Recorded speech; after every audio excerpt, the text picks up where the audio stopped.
Hello everyone, कल्पना educational क्लासेसमध्ये आपल्या सर्वांचं मनापासून स्वागत आहे.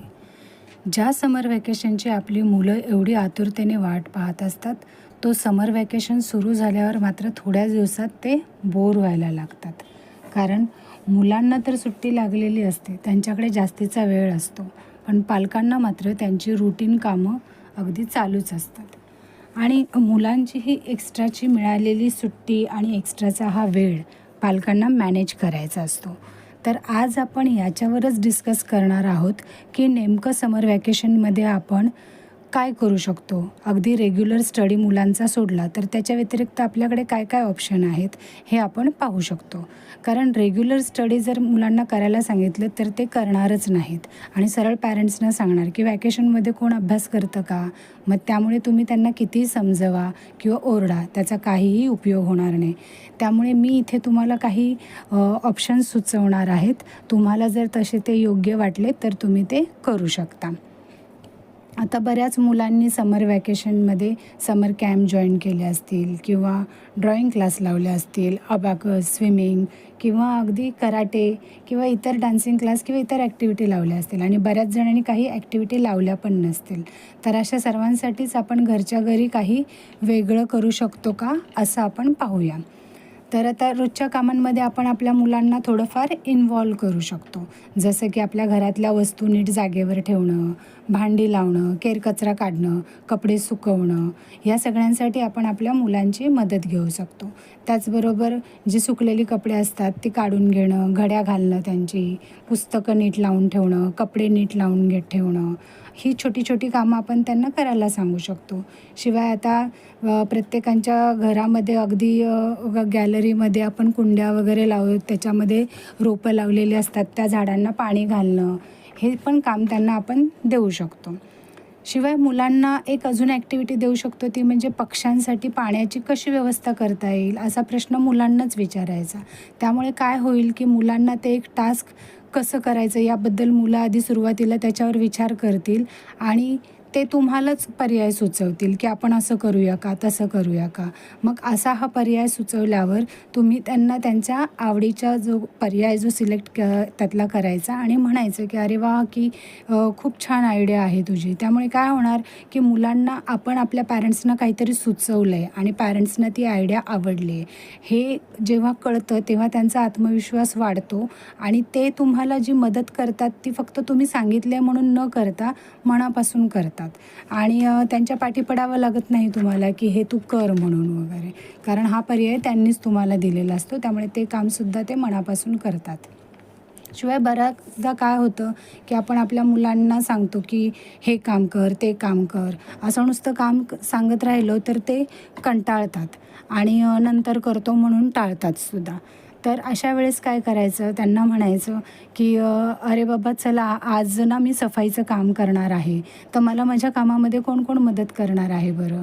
किंवा म्हणू शकता चला, माझ्या कपड्यांच्या घड्या घालून हवे आहेत बरं, मी बघणार आहे की माझी मुलं मला कशा प्रकारे मदत करत आहेत किंवा माझ्या मुलांना कितपत हे काम छान जमतं आहे.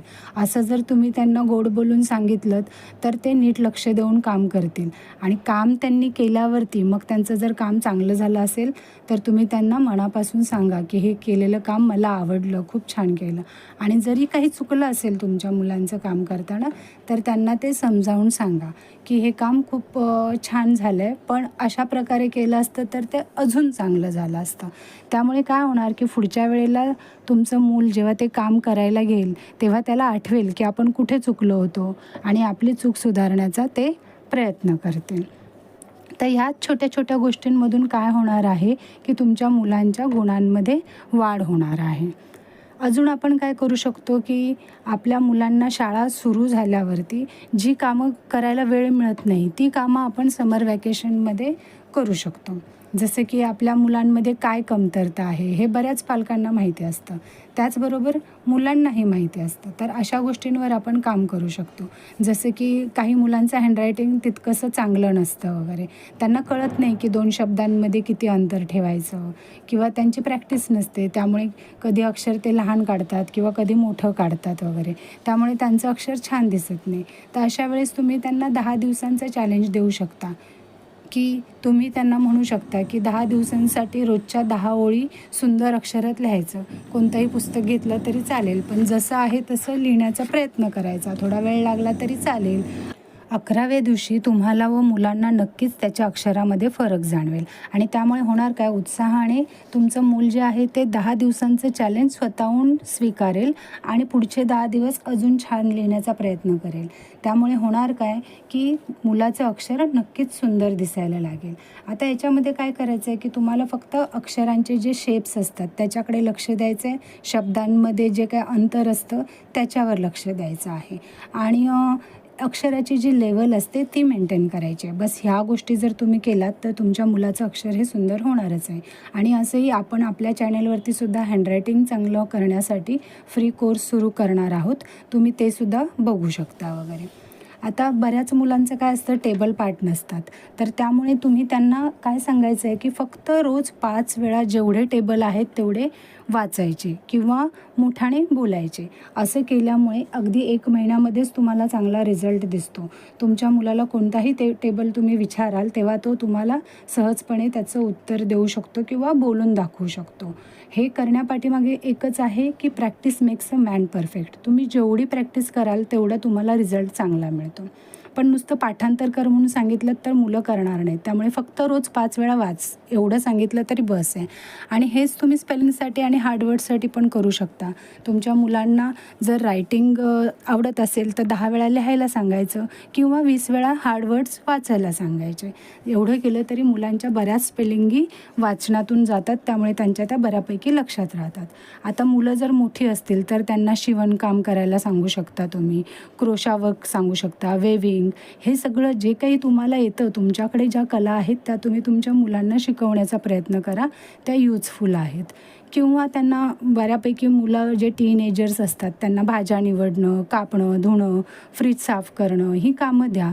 त्यामुळे काय होईल की तुम्हाला मदतसुद्धा होईल आणि हळूहळू तुमची मुलं ह्या कामांमध्ये परफेक्टसुद्धा होतील आणि सुट्टीचा बेस्ट उपयोग होईल. आपल्या मुलांना आपल्या गैरहजेरीत किंवा आपल्या गरजेच्या काळामध्ये कमीत कमी वरण भात तरी करता आला पाहिजे, चहा बनवता आला पाहिजे किंवा सँडविच, भेळ असे काही छोटे छोटे पदार्थ बनवता आले पाहिजेत. त्यासाठी ही एक चांगली वेळ आहे की याच्यात तुम्ही तुमच्या मुलांना ट्रेन करू शकता.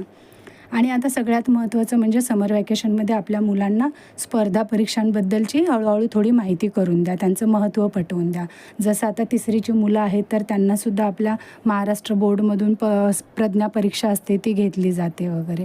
त्यांची पुस्तकंही स्कूलमध्येच मिळतात, ती बाहेर कुठेही मिळत नाहीत आणि ह्या परीक्षांचा जो अभ्यासक्रम आहे तो अतिशय उत्तम आहे.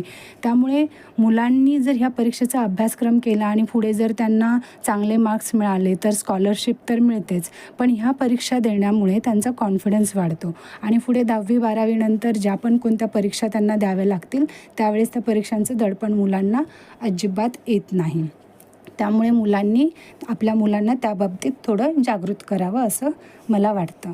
त्याचबरोबर काय आहे की आता मुलांच्या बाबतीत आपण हे सगळं करू शकतो, पण पालकांनीसुद्धा जास्तीत जास्त वेळ मुलांना देणं गरजेचं आहे. जसं की मुलांना घेऊन कुठे फिरायला जाणं किंवा मुलांबरोबर खेळणं. इंडोअर गेम्स पण बरेच असतात, कार्ड्स आहेत, चेस आहेत किंवा कॅरम आहे. हे गेम तुम्ही खेळून आपलं एन्जॉयमेंट वाढवू शकता वगैरे. किंवा थोडीफार कामांना शॉर्टकट देऊन एखादी मूव्ही पाहणं वगैरे. हे केलं तरीसुद्धा तुमची सुट्टी मजेत जाईल आणि मुलांनाही छान वाटेल की आपण पॅरेंट्सबरोबर एवढा छान वेळ घालवतो आहे. त्यामुळे हे झाले छोटे छोटे पर्याय. आता मी हे सुचवलेत जेवढे पर्याय त्यातले तुम्हाला कोणते पर्याय आवडलेत का तुम्ही पहा आणि ह्यातले तुम्ही कोणते फॉलो करणार आहात किंवा करू शकताय ते तुम्ही मला कमेंट करून नक्की सांगा. आणि हा व्हिडिओ जर तुम्हाला आवडला असेल तर तुम्ही शेअर करा, माझ्या चॅनलला सबस्क्राईब करा आणि लाईक करा. थँक्यू.